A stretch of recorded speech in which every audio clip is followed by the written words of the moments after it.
I tried to complete everything in Pokemon Legends Arceus, including every quest, catching every Pokemon, and raising all of their research levels to 10, along with maxing my trainer rank. Just how difficult would it be, and how long would all of this take? Well, here's how it went. This is the complete Pokemon Legends Arceus experience. We meet God itself and wake up on an unfamiliar beach the next morning. Sounds like we had an absolute bender. The professor is relieved that we aren't dead, but Oshawott looks disappointed that we aren't its next meal. I find the Arse phone and demonstrate my impeccable catching skills to the professor. Miss. Laverton says that no one in the Galaxy team is capable of catching 3 Pokemon. Wait, really? You guys suck. Silene tells me that if I fail my trial, I'll be expelled from the village and probably die. Ray then reiterates that I'll probably die, and to top it all off, Silene gives me a trial that no one else has ever completed, which really makes me think that she just wants to watch me get slaughtered. Laverton and his tactical headwear arrive, which gives me a fighting chance as he lets me pick my starter. I went with Oshawott since I just couldn't resist his adorable shell pajamas. Ooh, a wild Pokemon! Oshawott, use Hyper Beam! Volo tries to battle, but I was able to win by running up to his Togepi and punting it across the map. Turns out that my hand-eye coordination is in fact better than a 3-year-old's, so I nail the trial. Commander Kamado then warmly welcomes me to the team by beating my ass and tossing me to the ground like a piece of meat. For this challenge, not only do I need to catch every Pokemon, but I also need to raise their research to level 10. This is done by completing research tasks for each Pokemon. Things like catching Pokemon a certain way, using a particular move, feeding them, and all other kinds of wacky stuff. So I began working on my Pokedex by catching everything with a pulse. Until I got a little out of my depth and Snorlax tried to eat me. I jumped into the water in hopes of safety, but drowned. For all my catching efforts, I was rewarded with a promotion to the rank of 1 star. I still don't know why this rank system even exists. If no one else can catch 3 Pokemon, then wouldn't everyone else have 0 stars? At the time, I didn't know it, but this ranking system would be the final boss of this challenge, but more on that later. I started doing some side quests, but most of these involved showing villagers a particular Pokemon or Pokedex entry, so I decided to leave these until later on. The evolution animation is very Super Saiyan, but it definitely feels a bit dramatic for a Wurmple evolving into a Cascoon. We then meet Mai, who mocks my silly little balls. After catching some more Pokemon, Oshawott evolved but lost his cute shell pajamas in the process. We became more powerful, but at what cost? Kricketune tries to establish its dominance, but Staravia quickly slaps it around. The Great Weirdeer arrives, but I can't help get the feeling that this Pokemon is the offspring of Santa and a reindeer. I don't know what they get up to in the North Pole, and I definitely don't want to know. Adaman and Irida are the respective leaders of the Diamond and Pearl clans in the region, but it's hard to take their conflict seriously with the huge unresolved sexual tension between them. After re-establishing that I can't swim, Mai teaches us the forbidden tune to summon Weirdeer, which, of course, I then recite perfectly. I sniped this Staraptor out of the sky, which I was pretty impressed with. The noble Pokemon Kleavor is enraged, but we have a genius plan to settle him down. Are you ready? We're going to throw food at it. Foolproof, I know. These noble battles are a lot of fun. You basically dodge attacks and throw bombs when you have an opening. I kinda cheesed this fight as I just had Kleavor attack into the tree over and over again. He's the easiest boss, so I quelled Kleavor without too much trouble. Did you guys know you can't swim in this game? I only just found out. With 25 Pokemon caught, I'd earned a promotion to the rank of 2 stars, which surely makes me the most qualified person around here. I established my dominance with a tactical barrel roll into the commander's office before meeting Arazu, a warden of the Diamond clan whose strongest skill is cutting hair. Seems qualified to me. It evolved into a Silcoon, just a little longer, and it'll blossom into a Beautifly. I mean, I want to tell him, but I don't have the strength to break his little heart. Turns out that Staraptor I impressively caught earlier is a prick and just ignores me, so I sent him back to the PC, or the farm, or whatever it is now. With a brand new area unlocked, I went crazy and caught a bunch of Pokemon before encountering my arch nemesis, Standing Water. I made sure to evolve my Eevee during the day, just so that it becomes an Espeon. And battle with Big Papa Bear himself, Ursaluna. I'll just grab this and...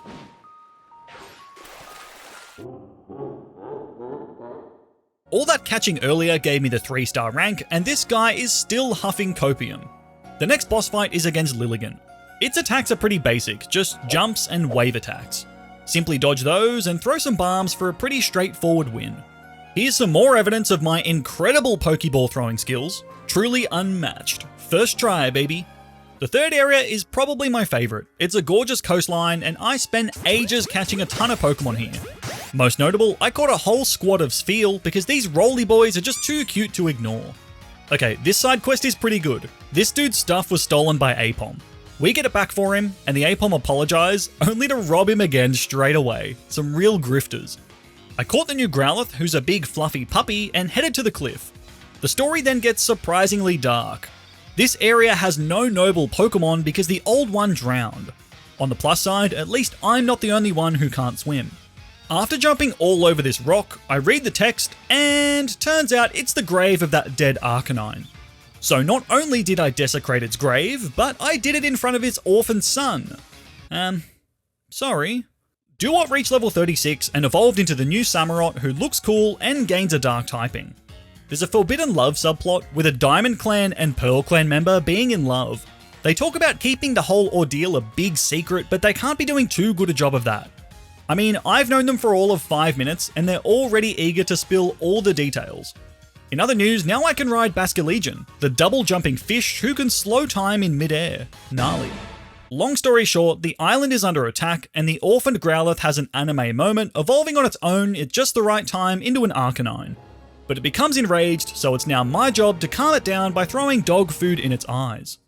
This is the first boss fight to really give me any trouble.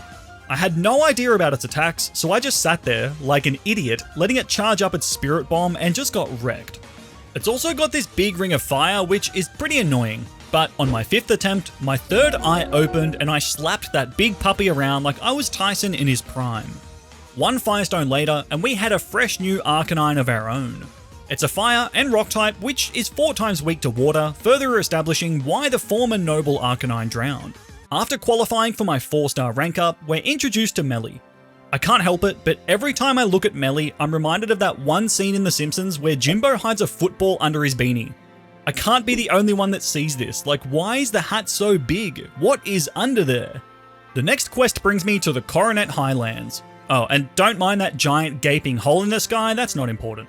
In the cave, I met my toughest opponent yet, this prick of a Gibble. I tried feeding it, I tried sneaking around, but it kept aggroing me. I spent over 10 minutes being taunted by this final boss Gibble. I didn't even want it that badly, but at some point, it became a matter of pride. So I sat there, annoyed, until I eventually caught the damn thing. Now I can use Sneasler to climb mountains, which is really cool. But what's not cool is that while it's climbing, I'm trapped in the back of its basket. Those big horrified eyes feel like a cry for help. The mountains let me add a few more pages to my Pokedex. I decided to try and build a team consisting of new Pokemon, so I added Quillfish and Sliggoo into the mix. After slapping Melly and his stupid headwear around, I'm clear to take on the next boss, Electrode. It's a pretty chaotic fight, as Electrode throws its own children at you in the form of self-destructing Voltorb. I found this fight relatively easy if you just keep your distance and focus on dodging until you've got an opening.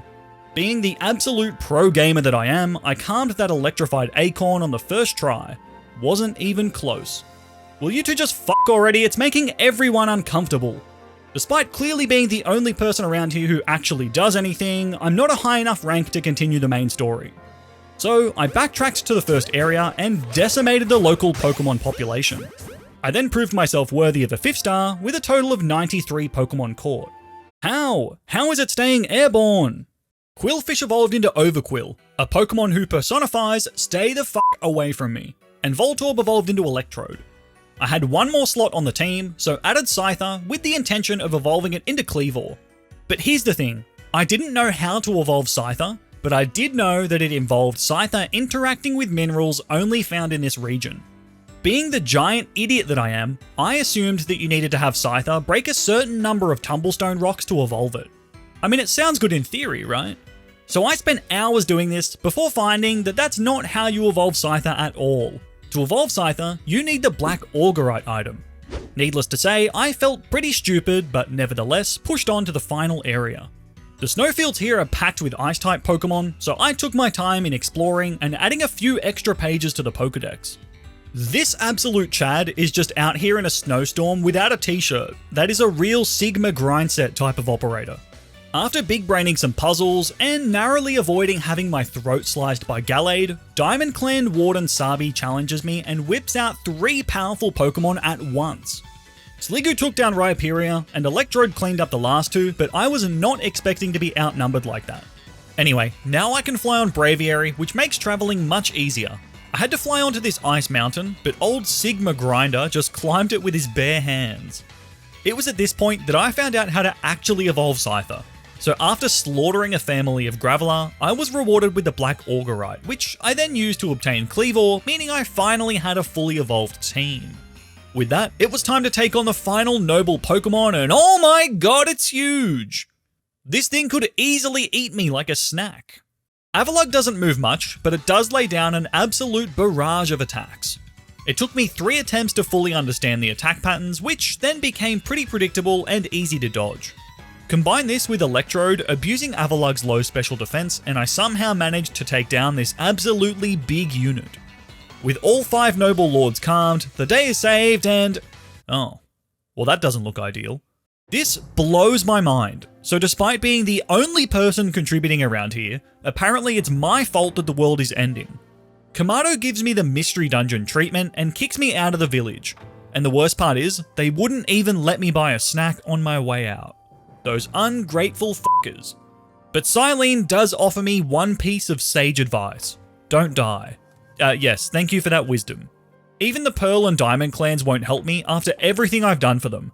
Honestly, I'm leaning towards just letting the world end out of spite.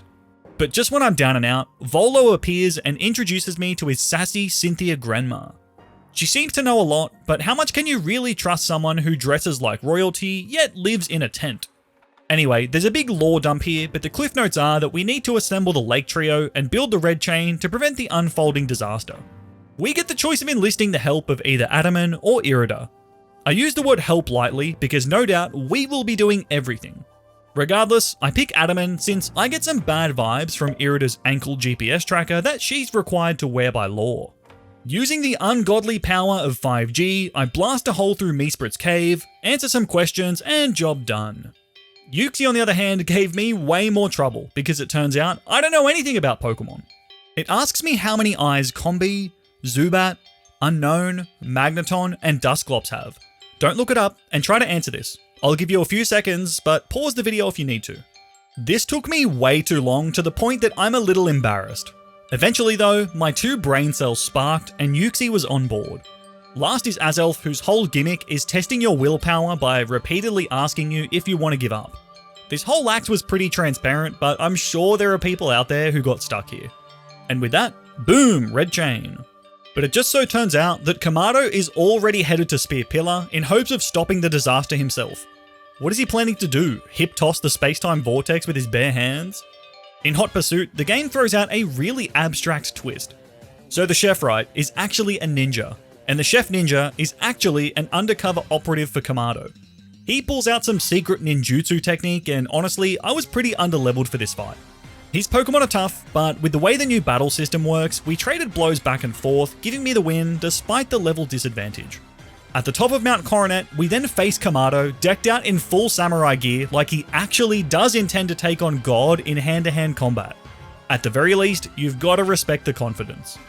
We battle, and I'm even more underleveled for this fight. Fortunately, Goodra is an absolute tank and outlasts Braviary. 2 ceaseless edges from Samurott finish Snorlax, with Golem falling to an Aqua Tail. Last is Clefable, but a poisonous spiky hug from Overquill seals the win. The deadly Dialga appears, but never fear, we have the Red Chain! Oh, well that is not ideal. We battle with Dialga, but I'm pretty sure its catch rate is the same as your average Bidoof, because I caught it in just 2 balls. But just when you think the chaos is over, Palkia emerges and we just run away. This is where things get really wacky though. So the plan is to take the broken chain and build a Pokeball out of it, which we'll then use to catch Palkia. So we confront Palkia, who obliterates Spear Pillar and turns into...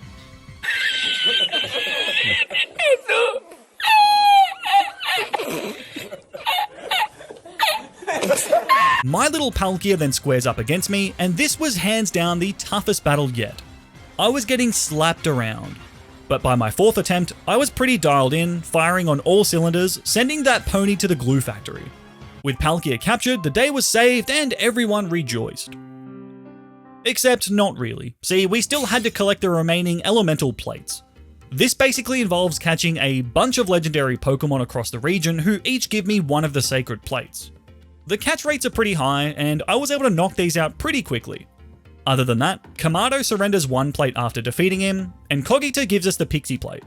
With that, we had a full set, or so I thought. After returning to Spear Pillar with the goal of summoning Arceus, Volo pulls a scumbag maneuver. He has the final plate and intends to take all the plates by force through a Pokemon battle. And boy did he. Full disclosure, Volo beat my ass. Repeatedly. This dude has a full team of bangin' Pokemon that are all 10 to 15 levels higher than mine. I was crushed. But on my 3rd attempt, I channeled my Heart of the Cards and used some revives, just scraping by with the win. All good, right? No, because this coward then reaches into the Shadow Realm and summons a level 70 Giratina that I have to beat twice. Mind you, this is all without any healing, so it's really like going up against a team of 8 Pokemon all while being underleveled. Very quickly, my mood shifted from relief, to panic, to desperation, and ultimately to defeat. Back to the drawing board. First, I subbed in Braviary since I wasn't getting much mileage out of Cleavor. Next, and this is very important, I did the side quest where you chase a Spheal rolling down the hill. It's cute, hilarious, and I needed that to help lift my spirits. Finally, I did some grinding, and while I was still underleveled, the gap was closed a little bit. So a few hours later, I went back to Spear Pillar to settle the score with Volo. Overall, this battle was pretty close as we did a lot of trading back and forth. My Goodra and Braviary were absolute tanks though. Importantly, before finishing the fight, I used some healing items to make sure that my team was ready for Giratina. Once that was taken care of, I gave Goodra the signal and Volo's final Spiritomb went down. I was in a much better position to handle Giratina this time. Although, it very quickly used its awesome Shadow Force animation to murder my bird. A few crunches from Arcanine finished the job, until Giratina revived itself in its origin form. But after a few turns, one final strong style Dragon Pulse from Goodra was able to seal the win for good this time. Honestly, that's one of the hardest battles of any Pokemon game. I had to use items to get through it, but with that, I'd finally defeated Volo, essentially wrapping up the main quests. Well, except one. At this point, I had 27 hours played. I'd caught 128 Pokemon, but only 38 of those were at Research Level 10. If I was going to 100% the game, I'd need to catch every Pokemon and max its research. I also had 6 trainer stars, which I felt pretty good about, but little did I know, I was not even close to being done with this one. And to top it all off, I had a stack of side quests still to get through. With all this, I had a big grind ahead of me. The good news is that 3 of my goals are intertwined. Catching helps increase research points, which in turn yields points towards my star rank. So the plan was simple. Head back to Area 1, the Obsidian Fieldlands, and hunt down every missing Pokemon. For maximum efficiency, I also subbed Pokemon into my team who I'd already caught but wanted to work on their research tasks by using certain moves and evolving them. And so the grind continued, and continued, and continued. But look, I'm not going to cover every Pokemon in every area, just the interesting ones. With baby Pokemon, it can be hard to rack up points, so I made sure to feed them plenty of berries before catching as a good way of getting some easy research levels. Basculon is such a masochist. It evolves into Basculegion by dealing recoil damage to itself. To get an Ursaluna, you need to find a peat block. This thing can only be dug up using the mount. No exaggeration, I spent literally hours trying to find this item with 0 luck. I went all over the map and nothing. I gave up and went back to focusing on other Pokemon, catching a ton of them and earning a rank up to the 9th star. Just one more. But then I saw how many points I needed. 30,000. To put that number into perspective, that's the total number of points it took me to get from rank 0 to rank 9. In short, I had to double my points. But I put that to the back of my mind. By focusing on the Pokédex, the points would take care of themselves. And so, I kept making progress, and at the 44-hour mark, I had caught 178 Pokemon and maxed the research on 146 of those. We were getting close. While investigating a horde of Gligar, I found a shiny one, which was really neat. What was even better is that as soon as I caught it, another one spawned straight away. Maybe my luck was turning. And eventually, I found that peat block, and things were looking up. Until 20 minutes later when I died and lost the peat block. Fuck me! By the time I'd hit 55 hours, I'd caught 214 Pokemon, but some of the most annoying still remained. Take Unknown for example. To max Unknown's research level, you need to find 28 Unknowns scattered across the map. You have some cryptic clues to work off, but these little guys do not stand out well. Some of them I just stumbled across, but since I didn't use any guides for this, some of these took ages to find. My determination was strong though. With some luck, I found a second peat block, which allowed me to finally get my hands on Big Papa Bear Ursaluna. After hunting down enough missing satchels, I bought a Razor Claw and got a Sneasler. Also, I found another shiny, Tangrowth. Another annoying Pokemon is Spirotom. To get this guy, you need to find 107 of these purple wisps scattered across different areas. These aren't necessarily hard to find, but there's just so damn many of them. Hunting at night makes them easier to spot, but this is a grind. Once you have found them all, return to the Sealing Stone and Spiritomb can be caught. From here, I just had to do some cleaning up, catching the last few Pokemon I'd missed, along with some legendaries. But by the 67-hour mark, I'd done it. A complete Pokedex. Not only with everything caught, but also every Pokemon at Research Level 10. It had been a grueling grind. And so, I headed back to Spear Pillar, where I would finally come face to face with the legend Arceus. This is, by far, the hardest battle of the game. Its attacks are a constant onslaught, and I got rocked over and over again. And when you eventually weaken it enough to battle, Arceus changes its type every turn to be super effective against whatever Pokemon you put out against it. It is an absolute demon to go up against.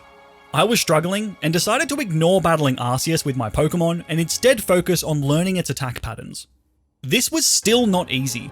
I failed time and time and time again, but on my 14th attempt, I entered the flow state.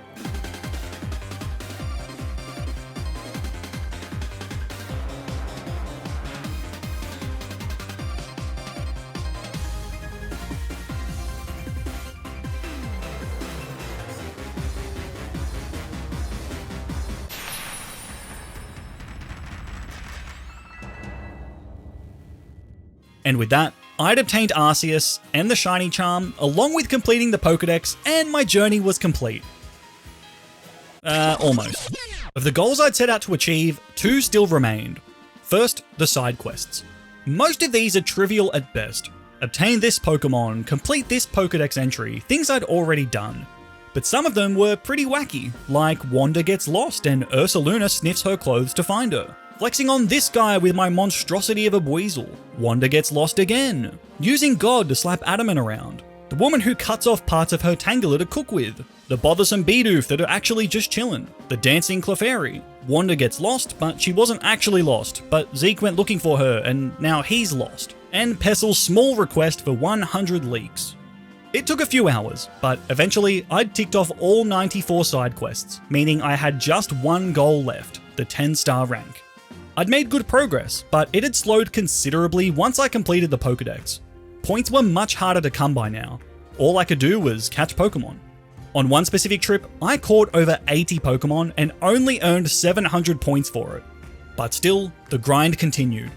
Until I had an idea. See, I had stacks of Pokemon in my PC, and lots of these could evolve. That would let me rack up research points quickly. So, the evolutions rained down. With a total time of 85 hours, it was done. I'd completed every quest, caught and maxed out the research on every Pokemon, and gained my 10th star. And the reward was definitely worth it.